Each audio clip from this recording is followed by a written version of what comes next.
안녕하십니까? 예. 오늘 저녁에 드릴 말씀의 제목은 창세기 6장 9절에서 16절까지의 이 본문에 나오는 노아 홍수와 방주라는 제목입니다. 저는 이 본문을 가지고 몇 번 설교한 적이 있습니다. 그런데 저는 노아 홍수 창세기 6장의 기사를 즐겨 인용하기를 좋아하는데 이 본문의 설교를 여러 번 했지만 할 때마다 또 그 시기가 다르고 시대가 다르고 또 형편이 다르기 때문에 말씀이 달라지고 또 이 말씀은 또 우리가 어느 시대 또 어떤 형편에 읽어도 우리에게 교훈이 되는 그런 말씀인 것 같습니다. 오늘 본문 말씀은 창세기 6장 9절에서 16절까지 말씀입니다. 우리 다 함께 본문 말씀 보시겠습니다. 창세기 6장 9절에서 16절. 노아의 사적은 이러하니라. 노아는 의인이요 당세에 완전한 자라. 그가 하나님과 동행하였으며 11절. 때에 온 땅이 하나님 앞에 폐괴하여 강포가 땅에 충만한지라. 하나님이 보신즉 땅이 폐괴하였으니 이는 땅에서 모든 혈육 있는 자의 행위가 폐괴함이었더라. 하나님이 노아에게 이르시되 모든 혈육 있는 자의 강포가 땅에 가득하므로 그 끝날이 내 앞에 이르렀으니 내가 그들을 땅과 함께 멸하리라. 너는 잣나무로 너를 위하여 방주를 짓되 그 안에 칸들을 막고 역청으로 그 안팎에 칠하라. 거기 창을 내되 위에서부터 한 규빗에 내고 그 문은 옆으로 내고 상중하 3층으로 할지니라. 노아 당시에 이 세상이 얼마나 부패하고 타락했는지는 11장에서 12절을 보면 알 수 있습니다. 때에 온 땅이 하나님 앞에 폐괴하여 강포가 땅에 충만한지라. 하나님이 보신즉 땅이 폐괴하였으니 이는 땅에서 모든 혈육 있는 자의 행위가 폐괴함이었더라. 하나님이 노아 홍수가 있는 창세기 6장을 보면 이 땅을 지으심을 한탄하시고 마침내 이 땅을 썰어버리기로 작정하셨습니다. 이렇게 세상이 부패하고 타락하여 죄악이 관영한 가운데 하나님께서 노아에게 홍수에서 구원을 받도록 방주를 짓도록 명령을 하셨습니다. 그리고 이 방주는 3층으로 되어 있습니다. 나무는 잣나무로 지어라 있고, 잣나무는 여러분 사철나무죠. 사철나무로서 그 어제나 오늘이나 영원토록 변치 않는 예수님을 의미합니다. 예수님은 우리의 유일한 구원의 방주인 것입니다. 노아에게 방주가 구원의 방주였듯이 예수님은 우리에게 구원의 방주입니다. 예수님께서는 마지막 때도 노아의 때와 같다고 말씀을 하셨습니다. 마태복음 24장 37절에서 39절에 보시면 노아의 때와 같이 인자의 임함도 그러하리라. 홍수 전에 노아가 방주에 가던 날까지 사람들이 먹고 마시고 장가들고 시집가고 있으면서 홍수가 나서 저희를 다 멸하기까지 깨닫지 못하였으니 인자의 임함도 이와 같으니라. 여러분 오늘날 특히 이 한국의 이 모든 국민들이 정치에 미쳐 있습니다. 우리가 사실은 대통령 이외에 장관의 이름을 그리 몰라도 됩니다. 그것이 사실은 바른 정치의 모습인지도 모릅니다. 모든 국민이 거의 저도 마찬가지고 정치에 미치는 것 같습니다. 정치의 어떤 사소한 어떤 문제도 우리가 요즘 유튜브를 통해서 얼마나 많이 보는지. 그런데 오늘날 정치는 이제는 완전히 도의나 신의가 없어진 지 오래됐습니다. 우리나라 정치가 그래도 옛날에는 풍류도 있고 의리도 있고 도의도 있고 신의가 있었습니다. 요즘은 목적을 위해서 정치는 어떻게 보면 목적이 아니라 수단이지요. 어떻게 해나가는 수단이 더 중요합니다. 목적보다. 근데 목적을 위해서 어떤 수단을 쓰든지 이게 완전히 정치였던 그런 이 틀이 이제 뭐 굳어진 것 같습니다. 또 하나는 사회 경제적으로 어느 시대보다도 오늘날 우리가 풍족한 시대에 살아가고 있습니다. 여러분, 우리가 아침, 점심, 저녁을 먹습니다. 그런데 인류가 하루에 3끼 먹는 것은 독일의 영양학자 포이드의 그 영양학 때문에 그렇습니다. 그 이전에는 인류가 보통 하루에 2끼 식사를 했다고 합니다. 인류가 하루 3끼 식사한 지는 그렇게 역사가 오래되지 않습니다. 우리가 몰라서 그렇지. 누구나 하루에 3끼 식사를 합니다. 누구나 아주 오래 옛날 우리 선조들이 누렸던 그 환경보다도 더 풍족하고 더 물질적으로 풍요한 그런 삶을 살아가고 있지만 각계각층에서 더 달라고 아우성입니다. 제가 그림에 띄워놨듯이 요즘도 시위가 끝날 날이 없습니다. 데모가 끝날 날이 없고 한때 데모하지 말자고 데모한다더니 또 그런 시대로 오지 않는가 그런 생각이 들 정도입니다. 각계각층이 더 달라고 더 차지하겠다고 난리인 것 같습니다. 또 하나는 뭐냐면 문화적으로도 사탄과 그 추종자들이 뿌려놓은 잘못된 사상이 이 세상을 휩쓸고 있습니다. 그림에 나오는 이 할로윈 축제, 우리가 지난달입니까? 말일에 있었던 이태원 참사. 이런 사탄이 뿌려놓은 어떤 정신 문화가 이 세상 모든 예술, 문화 이런 것들이 휩쓸고 있는 것 같습니다. 또 지구 환경은 어떻습니까? 이 지구촌 곳곳이 환경재해로 인해서 몸살을 앓고 있습니다. 이 문제를 해결할 길을 우리가 아무리 둘러봐도 찾을 수가 없습니다. 브라질에 밀림을 태우고 불을 질러서 땅을 개간합니다. 경작지를 넓혀갑니다. 그러면 전 세계 이 각국에서 브라질에 압력을 넣습니다. 밀림 태우지 마라. 밀림 보존하라. 그러면 뭐 브라질은 하는 말이 그러면 우리 먹이 살리라. 브라질은 먹이 살릴 국가가 있습니까? 해답이 없는 것 같아요. 아무리 세계 정상들이 머리 맞대가지고 환경에 회의를 하고 어떻게 해도 이게 잘 되지가 않습니다. 지구는 정말 너무 낡았는 것 같습니다. 이 문제를 해결할 길이 이 모든 사회 문제, 정치 문제 이런 문제를 해결할 길이 보이지가 않습니다. 오직 우리가 이 문제를 해결하는 길은 예수님의 재림만이 이 문제를 해결하지 않을까 그렇게 생각합니다. 여러분도 그렇게 생각합니까?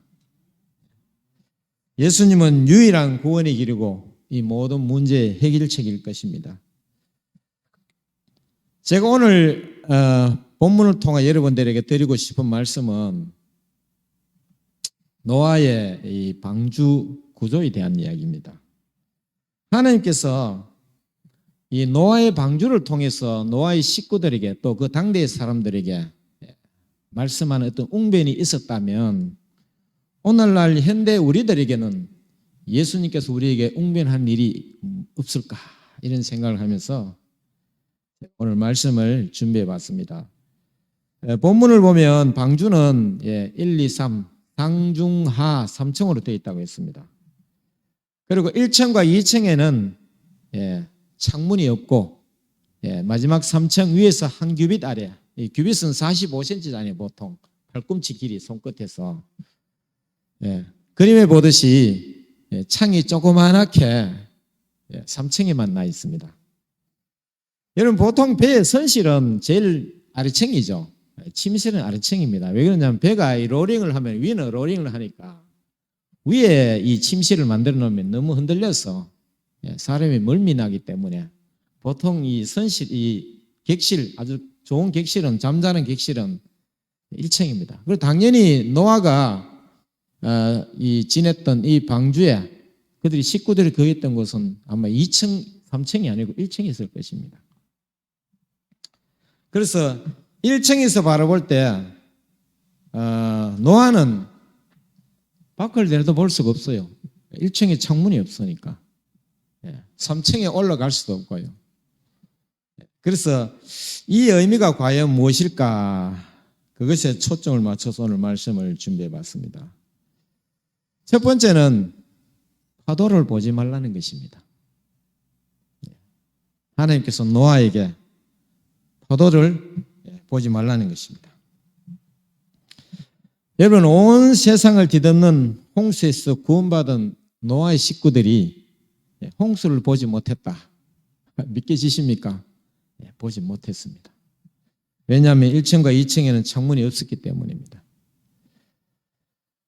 그래서 그들이 땅이 말랐는지 물이 빠졌는지 확인하기 위해서 비둘기와 까마귀를 날려보냈던 것입니다. 왜? 밖이 보이지 않으니까.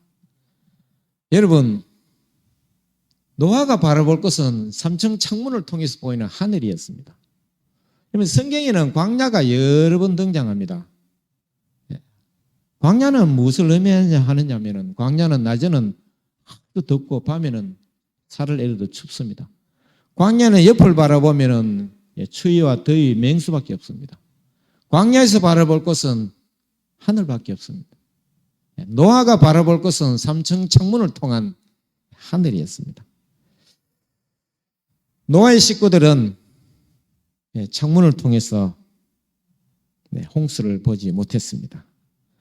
홍수는 우리에게 밀려오는 환난과 시험을 의미합니다.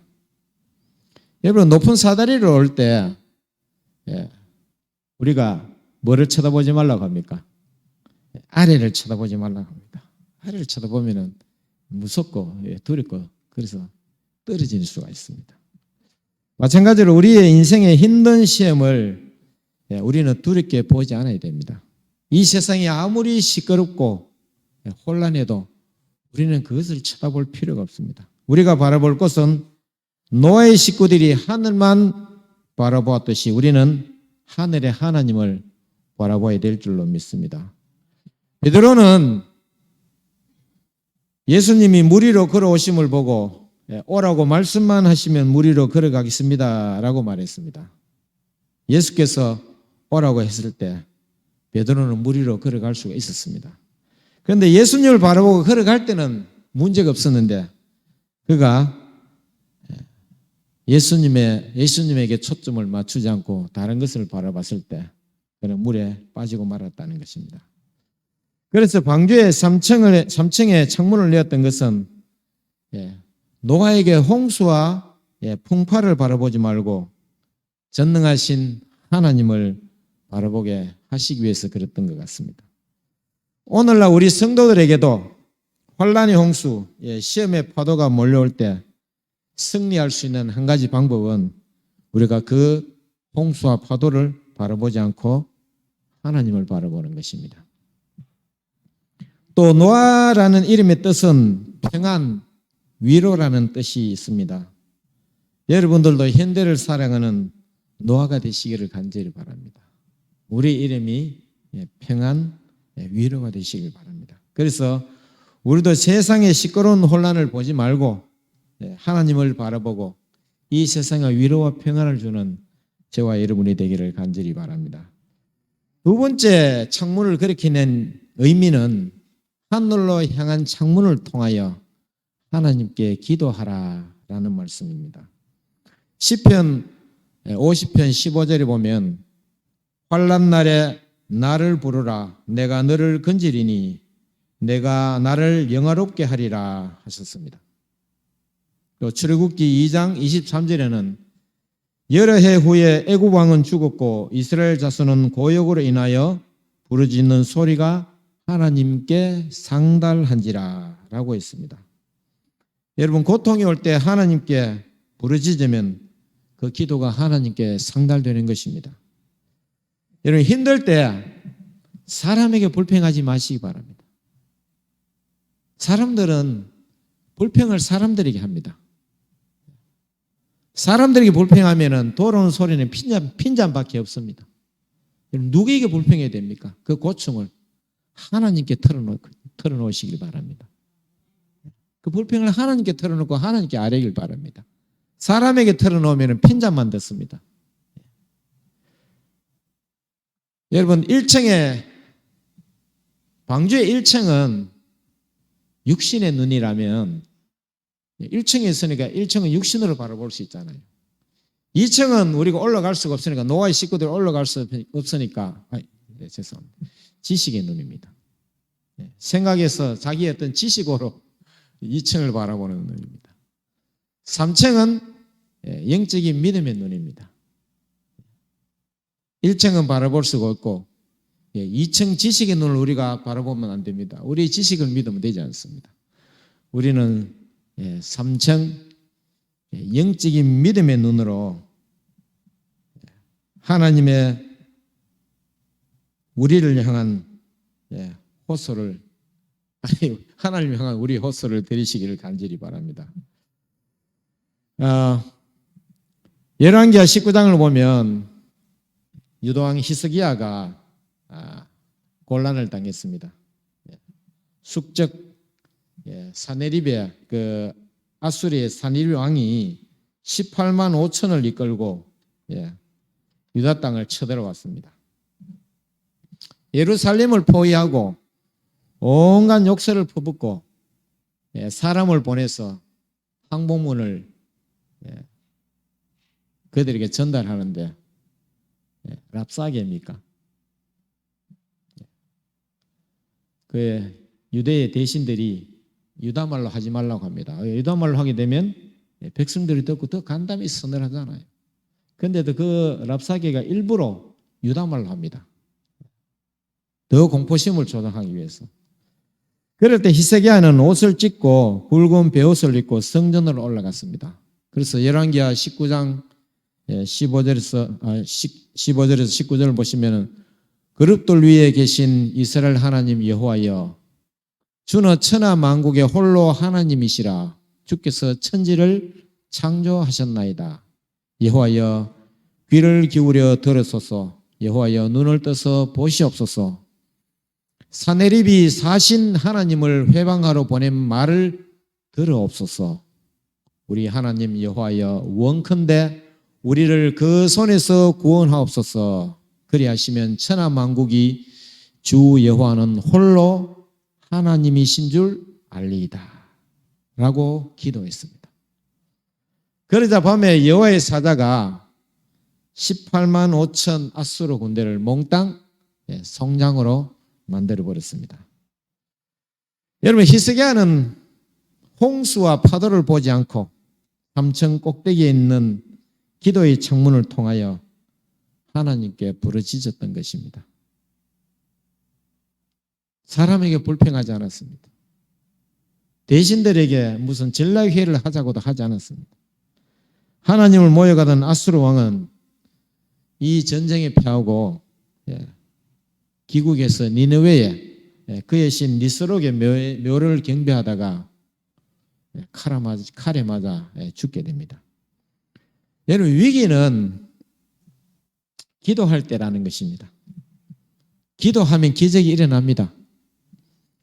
여러분, 홍수와 같은 무서운 환경을 보고 좌절하지 않고 천지를 여신 하나님께 부르짖어 기도하시기를 간절히 바랍니다.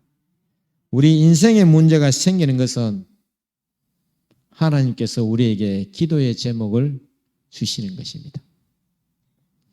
계시록 19장 15절을 보시면 그는 입에서 이 황금이 나오니 그것으로 만국을 치겠고 친히 저희를 철장으로 다스리시며 또 친히 저희를 하나님 곧 전능하신 이의 맹렬한 진노의 포도주 틀을 밟겠고, 또 누가복음 10장 19절을 보시면 내가 너희에게 뱀과 정갈을 밟으며 원수의 모든 능력을 제어할 권세를 주었으니 너희를 해할 자가 결단코 없으리라. 환난과 홍수와 시험의 파도가 몰려올 때 하늘을 향하여 하나님께 기도하시기를 간절히 바랍니다. 세 번째 그 의미는 그리스도 안에 있어야 된다는 것입니다. 방주는 사철나무, 잣나무로 지어졌습니다. 그리고 그 안팎을 역청으로 칠했습니다. 역청에도 여러 가지 의미가 있습니다. 코페르라는, 또 잣나무도 코페르죠. 이것은 어제나 오늘이나 영원토록 변함없는 우리 찬송가의 가사처럼 예수 그리스도를 의미하며 보혈을 흘려주신 그리스도를 상징합니다. 노아가 방주 안에 들어가 문을 닫고 앉아있듯이 우리도 그리스도 안에 거해야 됩니다. 여러분, 환난을 만나면 교회를 떠나는 사람들이 있습니다. 교회를 떠나는 것은 곧 방주를 떠나는 것과 같습니다. 방주를 떠나면 어떻게 됩니까? 죽음입니다. 홍수에 휩쓸려 목숨을 보존할 수가 없습니다. 어려운 일을 당할 때 교회를 떠나면은 그는 멸망으로 가는 것입니다. 요한복음 15장 4장 4절 또 7절에 보시면 내 안에 거하라. 너희가 내 안에 거하고 내 말이 너희 안에 거하면 무엇이든지 원하는 대로 구하라. 그리하면 이루리라 라고 말씀하셨습니다.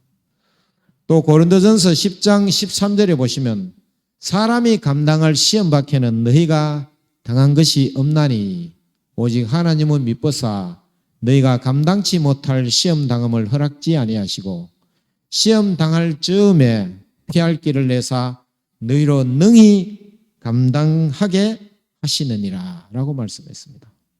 여러분, 시험을 두려워하지 마시기 바랍니다. 시험은 우리에게 믿음을 더욱 굳건하게 하고 또 우리의 믿음을 더욱 정금과 같이 재련하는 그러한 과정인 것입니다. 여러분, 이 교회는 오늘날에 뭡니까? 교회는 오늘날의 방주인 것입니다. 교회에 머무르시기를 간절히 바랍니다. 오늘도 인터넷으로 예배 보는 분이 제가 앞에 모니터를 두고 있는데 10여 명이 들어와 있습니다. 여러분, 교회를, 저의 몸된 교회를 사랑하시고 헌신하고 또 교회 안에 머무르시기를 간절히 바랍니다. 우리 교회가 여러분 아시다시피 동대구 새벽교회죠. 근데 우리가 그때 통합해서 교회 이름을 공모할 때 저는 처음에 내는 이름이 방주교회입니다. 방주교회가 저는 굉장히 마음에 들었습니다. 그런데 그것이 동부와 칠성이 합하다 보니까 또 동구 지역이 있으니까 동자가 분명히 들어가야 된다고 해서 새로 공모할 때 제가 동대구 세비서를 내니까 그것이 채택이 우연히 되게 됐습니다. 여러분, 교회는 오늘날 하나님이 노아에게 주신 방주가 노아의 식구도 구했듯이 오늘날의 방주는 바로 교회인 것입니다. 교회 안에 머무는, 그리스도 안에 머무는 저와 여러분 되기를 간절히 바랍니다. 네 번째 의미는 홍수는 모든 것을 씻어버린다는 것입니다. 여러분, 홍수가 왔다 가면은 도랑이 또 강이 깨끗해집니다. 홍수는 모든 것을 썰어버리기 때문에 그렇습니다. 노아 당시의 사람들은 폐괴하고 강포하고 즉 폭력이 가득하고 음란과 제약이 가득한 그런 시기였습니다. 그러나 홍수로 인해서 모든 것이 깨끗이 씻겨졌습니다. 마찬가지로 우리 인생에서 환난의 홍수와 시험과 파도는 우리 삶 속에 더럽고 추악한 죄악을 깨끗하게 씻어낸다는 것입니다. 또 우리의 아집과 이기주의 또 마음의 교만을 깨끗이 씻어버린다는 것입니다. 그래서 시편 119편 67절과 71절에 보시면 고난당하기 전에는 내가 그릇 행하였더니 이제는 주의 말씀을 지키나이다. 고난당하기 전에는 내가 그릇 행하였다고 시편 기자는 말씀하고 있습니다. 그러나 이제는 고난을 당한 그 뒤에는 주의 말씀을 지키나이다. 그렇게 고백하고 있습니다. 고난당한 것이 내게 유익이라.